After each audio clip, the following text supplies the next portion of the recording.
வணக்கம். நியூஸ் ஃபர்ஸ்டின் உலக முக்கிய செய்திகள். முதலில் தலைப்பு செய்திகள். காசாவில் இஸ்ரேல் இனப்படுகொலை செய்துள்ளது ஐநா தெரிவிப்பு. கட்டார் மீதான தாக்குதல் குறித்து இஸ்ரேல் முன்கூட்டியே அறிவிக்கவில்லை என ட்ரம்ப் தெரிவிப்பு. வெனிசுலா கப்பல் மீது அமெரிக்க ராணுவம் தாக்குதல், 3 உயிரிழப்பு. ட்ரம்புக்கு எதிராக நீதிமன்றம் பிறப்பித்த உத்தரவு. பாகிஸ்தானில் பாதுகாப்படையினர் அதிரடி, 31 பயங்கரவாதிகள் சுட்டுக்கொலை. இஸ்ரேல் ஹமாஸ் பதற்றம் தீவிரம், ஹமாஸ் தலைவர்களுக்கு நெதன்யாகுவின் எச்சரிக்கை. ரஷ்யா உக்ரைன் மோதலின் போது 3 ரஷ்ய வீரர்கள் உயிரிழப்பு. விசித்திர உத்தரவு பிறப்பித்த வடகொரிய ஜனாதிபதி, சொற்களுக்கு தடை. ஜெனீவாவில் ஒன்று திரண்ட இலங்கை தமிழர்கள். கனடாவில் வீடு வாங்க காத்திருப்போருக்கு முக்கிய தகவல். மணிலா குடியிருப்பு பகுதியில் தீ விபத்து, 1100க்கும் மேற்பட்ட குடும்பங்கள் நிர்கதியில். காசா மீதான ராணுவ நடவடிக்கை விரிவாக்கம், பாலஸ்தீனர்கள் வெளியேற இஸ்ரேல் உத்தரவு. தொடர்பான விரிவான செய்திகள். காசாவில் பாலஸ்தீனர்களுக்கு எதிராக இஸ்ரேல் இனப்படுகொலை செய்துள்ளது எனவும் தொடர்ந்து இனப்படுகொலை செய்து வருவதாகவும் ஐக்கிய நாடுகள் சபையின் சுயாதீன விசாரணைக்குழு முடிவு செய்துள்ளதாக சர்வதேச ஊடகங்கள் தெரிவித்துள்ளன. கட்டார் மீதான தாக்குதல் குறித்து இஸ்ரேல் பிரதமர் நெதன்யாகு தம்மிடம் எதுவும் தெரிவிக்கவில்லை என்று அமெரிக்க ஜனாதிபதி டொனால்ட் ட்ரம்ப் தெரிவித்துள்ளார். கட்டாரில் இடம்பெற்ற தாக்குதலுக்கு பொறுப்பு ஏற்பதாக இஸ்ரேல் பிரதமர் அலுவலகம் அறிக்கை ஒன்றையும் வெளியிட்டிருந்தது. தோஹாவில் ஹமாஸ் அமைப்பின் தலைவர்களை குறிவைத்து நடத்தப்பட்ட தாக்குதல் முற்றிலுமாக எங்களின் சுதந்திரமான நடவடிக்கை என்றும் அதில் குறிப்பிடப்பட்டிருந்தது. இஸ்ரேலின் இந்த உத்தியோகபூர்வ அறிவிப்பு மத்திய கிழக்கு நாடுகள் மத்தியில் ஒருவித பதற்றத்தை ஏற்படுத்தியுள்ளது. இந்நிலையில் இஸ்ரேல் தாக்குதல் குறித்து அமெரிக்க ஜனாதிபதி ட்ரம்ப் கூறியிருப்பதாவது, இனி அவர் அதாவது நெதன்யாகு கட்டாரை தாக்கப் போவதில்லை. தோஹா நல்ல நட்புடன் இருந்து வருகிறது. பலருக்கு இது தெரியாது என்று ட்ரம்ப் தெரிவித்துள்ளார். கட்டாரை தாக்குவதற்கு முன்னரே இது பற்றி அமெரிக்காவிடம் நெதன்யாகு தெரிவித்து விட்டார் என்று சர்வதேச முன்னணி ஊடகங்கள் தரப்பில் செய்திகள் வெளியிடப்பட்டிருந்தன. இதற்கு பதில் அளித்திருந்த அமெரிக்காவின் வெள்ளை மாளிகை அதிகாரிகள் எங்களிடம் தெரிவிக்கவில்லை. கட்டாரை நோக்கி தாக்குதலுக்காக ஏவப்பட்ட ஏவுகணைகள் வானில் பறந்து கொண்டிருந்த போது தகவல் வந்தது. இதனால் அடுத்து என்ன செய்வது, முடிவு எடுப்பது என்பதற்கான அவகாசம் கூட இல்லாமல் இருந்தது என்று ட்ரம்ப் கூறியிருந்தார். வெனிசுலாவிலிருந்து அமெரிக்காவுக்குள் போதைப் பொருட்களை கடத்த முயன்ற கப்பல் மீது அமெரிக்க இராணுவத்தினர் நடத்திய தாக்குதலில் 3 பேர் உயிரிழந்துள்ளதாக தெரிவிக்கப்பட்டுள்ளது. வெனிசுலா ஜனாதிபதி நிக்கோலஸ் மதுரோவுடன் தொடர்புடைய போதைப் பொருள் கடத்தக்காரர்கள் அமெரிக்காவுக்குள் போதைப் பொருட்களை கடத்தியதனால் இந்த தாக்குதல் நடத்தப்பட்டதாக அமெரிக்க ஜனாதிபதி டொனால்ட் ட்ரம்ப் தெரிவித்துள்ளார். இதேவேளை அமெரிக்க இராணுவம் நடத்திய தாக்குதலில் வெனிசுலா நாட்டு கப்பல் பற்றியெறியும் 28 வினாடிகள் கொண்ட காணொலியையும் ட்ரம்ப் வெளியிட்டிருந்தார். மேலும் அமெரிக்காவின் தேசிய பாதுகாப்புக்கு ஏற்படும் அச்சுறுத்தல்களை எதிர்கொள்ள இந்த தாக்குதல் அவசியம். நீங்கள் அமெரிக்கர்களை கொல்லக்கூடிய போதைப் பொருட்களை விநியோகம் செய்வதால் நாங்கள் உங்களை வேட்டையாடுகின்றோம். போதைப்பொருள் விநியோகம் மூலம் பல ஆண்டுகளாக மில்லியன் கணக்கான அமெரிக்கர்களை கொன்றுள்ளனர். இனி நாங்கள் அதனை பொறுத்து கொள்ள மாட்டோம் என்று இவ்வாறு ட்ரம்ப் தெரிவித்துள்ளார். அமெரிக்காவின் மத்திய வங்கி கவர்னர் லிசா குக்கை பதவி நீக்கம் செய்ய ட்ரம்பின் முயற்சியை நிராகரித்தது நீதிமன்றம். லிசா குக்கை பதவி நீக்கம் செய்ய அனுமதிக்க முடியாது என்று நீதிமன்றம் உத்தரவிட்டது. மத்திய வங்கி தொடங்கி 112 ஆண்டில் கவர்னரை நீக்க அனுமதி கோரி அதிபர் மனு செய்வது இதுவே முதல் முறையாகும். நீதிமன்ற உத்தரவை அடுத்து இன்று நாளை நடைபெறும் மத்திய வங்கி நிதிக் கொள்கை கூட்டத்தில் லிசா பங்கேற்பார் எனவும் தெரிவிக்கப்பட்டுள்ளது. பாகிஸ்தான் பயங்கரவாத அமைப்பை சேர்ந்த பயங்கரவாதிகளுக்கும் பாதுகாப்படையினருக்கும் இடையே ஏற்பட்ட மோதலில் லக்கி மாவட்டத்தில் 14 பயங்கரவாதிகள், பனு மாவட்டத்தில் 17 பயங்கரவாதிகள் என மொத்தமாக 31 பயங்கரவாதிகள் சுட்டுக் கொல்லப்பட்டனர். பாகிஸ்தானில் பல்வேறு பயங்கரவாத அமைப்புகள் செயல்பட்டு வருகின்றன. இந்த பயங்கரவாத அமைப்புகள் பொதுமக்கள் பாதுகாப்படையினர் மீது அவ்வப்போது தாக்குதல் நடத்தி வருகின்றது. இந்த அமைப்புகளை அழிக்க பாதுகாப்படையினர் தீவிர நடவடிக்கை எடுத்து வருகின்றனர். இந்நிலையில் அந்நாட்டின் ஹைபர் பக்துன்வா மாகாண லக்கி மார்வட் மற்றும் பனு மாவட்டங்களில் தெஹ்ரி தலிபான் பாகிஸ்தான் பயங்கரவாத அமைப்பை சேர்ந்த பயங்கரவாதிகள் பதுங்கி இருப்பதாக பாதுகாப்படையினருக்கு ரகசிய தகவல் கிடைத்துள்ளது. தகவலின் அடிப்படையில் நேற்று 2 மாவட்டங்களின் பாதுகாப்படையினர் தேடுதல் நடத்தியுள்ளனர். அப்போது பதுங்கியிருந்த பயங்கரவாதிகளுக்கும் பாதுகாப்பு படையினருக்கும் இடையே துப்பாக்கிச் சண்டை ஏற்பட்டுள்ளது.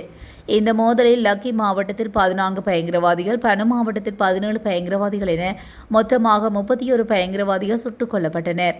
மேலும் என்கவுண்டர் நடந்த பகுதியில் துப்பாக்கி, வெடிகுண்டு உட்பட பல்வேறு ஆயுதங்கள் பறிமுதல் செய்யப்பட்டதாக தெரிவிக்கப்பட்டுள்ளது. ஹமாஸ் தலைவர்கள் எந்த நாட்டில் ஒளிந்து கொண்டாலும் இஸ்ரேல் பழிவாங்கும் என இஸ்ரேல் பிரதமர் பெஞ்சமின் நெதன்யாகு எச்சரிக்கை விடுத்துள்ளார். ஹமாஸ் தலைவர்களை குறிவைத்து கடந்த வாரம் கட்டார் மீது இஸ்ரேல் தாக்குதல் தொடுத்த நிலையில் இஸ்லாமிய மற்றும் அரபு நாடுகளின் தலைவர்கள் அனைவரும் கட்டாரில் அவசர மாநாடு ஒன்றை முன்னெடுத்தனர். செப்டம்பர் 9 இஸ்ரேலின் தாக்குதலானது அரபு மற்றும் இஸ்லாமிய நாடுகளை அதிர்ச்சிக்குள்ளாக்கியது. இஸ்லாமிய அரபு நாடுகளின் தலைவர்கள் கட்டாருக்கு முழு ஆதரவு அளித்துள்ள நிலையில் அமெரிக்காவின் வெளிவிவகார செயலாளர் மார்க்கோ ரூபியோ நெதன்யாகுவை சந்தித்து இஸ்ரேலின் கடுமையான நிலைப்பாட்டுக்கு வலுவான ஆதரவை அறிவித்துள்ளார். இருப்பினும் கட்டார் மீதான தாக்குதலில் அமெரிக்காவுக்கு உடன்பாடு இல்லை என்றே கூறப்படுகிறது.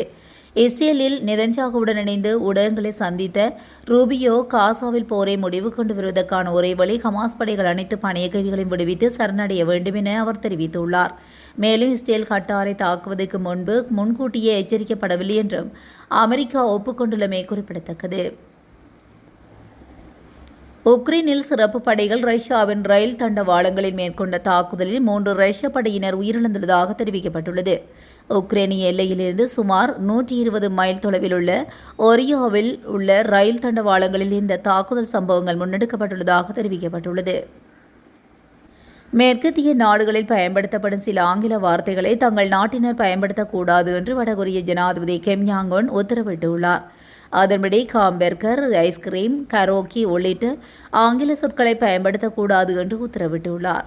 சொற்கள் பயன்பாட்டின் போது மேற்கத்திய நாடுகள் மற்றும் தென்கொரியாவின் தாக்கத்தை தவிர்த்து அதற்கு இணையான அரசு அங்கீகரித்த சொற்களையே பயன்படுத்த வேண்டும் என்று அறிவுறுத்தியிருந்தார்.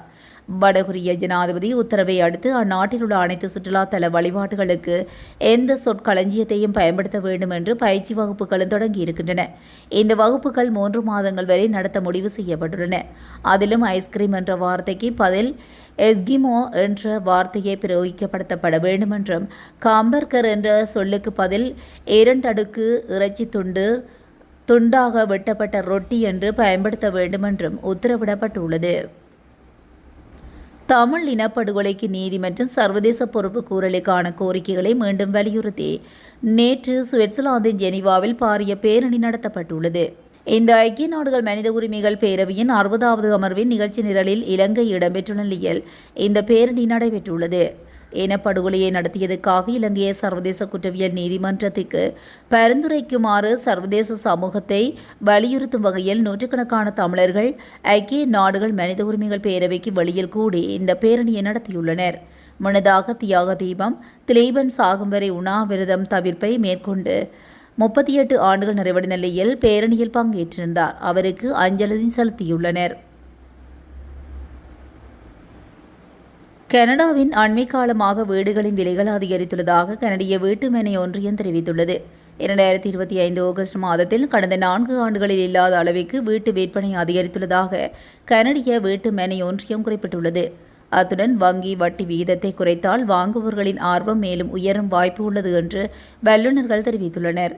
அந்த வகையில் கடந்த மாதம் நாடு முழுவதும் 40,257 வீடுகள் விற்பனையாகியுள்ளன. இது 2024 ஆகஸ்ட் மாதத்தில் விற்பனைக்கு வந்த 39,522 வீடுகளை விட 1.9% அதிகம் என கூறப்படுகிறது.